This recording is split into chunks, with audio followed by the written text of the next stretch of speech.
اوس تاسې کس چې دا بیا د تخیي چې دا پلانکې آیات دی نمبر دی صفای دی دې طریقې سره دی یو سار ټکې زه آیم او مخته بیا دا جری ستی بسم الله الرحمن الرحیم ومن يقتل مؤمنا متعمدا بسم الله الرحمن الرحيم ومن يقتل مؤمنا متعمدا فجزاؤه جهنم خالدا فيها وغضب الله عليه ولعنه وأعد له عذابا عظيما.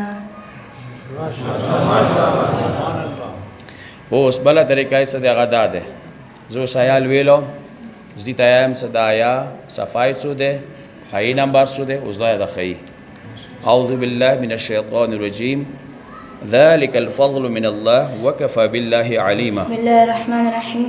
سورة النساء آیت نمبر 70 پیج نمبر 89 جوز نمبر 5. بالکل صحیح. بیا اندر طریقے سے اس بلایا اعوذ بالله من الشيطان الرجيم الذين آمنوا يقاتلون في سبيل الله والذين كفروا يقاتلون في سبيل الطاغوت فقاتلوا أولياء الشيطان إن كيد الشيطان كان ضعيفا. بسم الله الرحمن الرحيم. سورة النساء آیت نمبر 76 پیج نمبر 9 جزء 5. صحیح ده.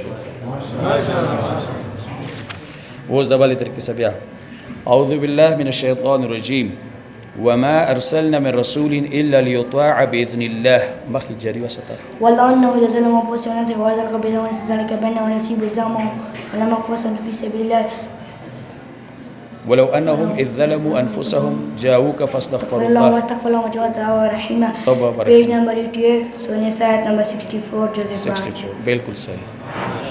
ماشاءالله ماشاءالله بیا أعوذ بالله من الشيطان الرجيم ومن يبتغي غير الإسلام دينا فلا يقبل منه. بسم الله الرحمن الرحيم. سورة آل عمران آية number 85 page number 61 جزء 3. بالکل درست. بیا أعوذ بالله من الشيطان الرجيم أولئك جزاؤهم أولئك جزاء أن لا نتلي والناس خال أولئك جزاء أن لا نتلي والملائكة والناس أجمعين. أجمعين بالکل صحیح. أعوذ بالله من الشيطان الرجيم ومكروا ومكر الله. سورة آل عمران آية number 54 page number 57 جزء 3. بالکل صحیح. هغه دې د پاره چې نظیر نشي بلند او صلوات واستو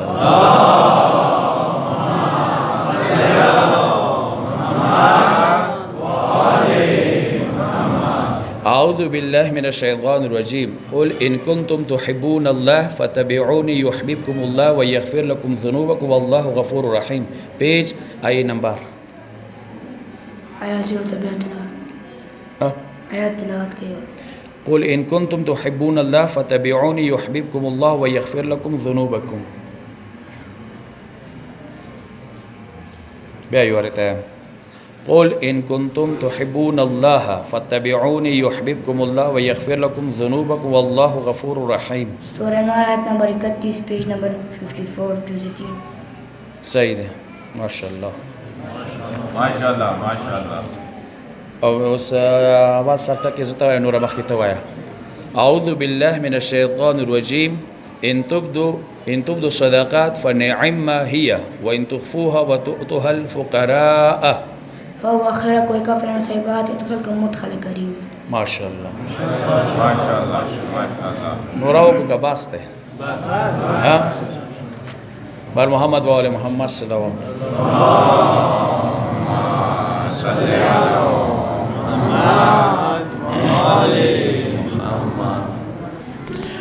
پروردگار دعا دے پاک دور من زهرا سلام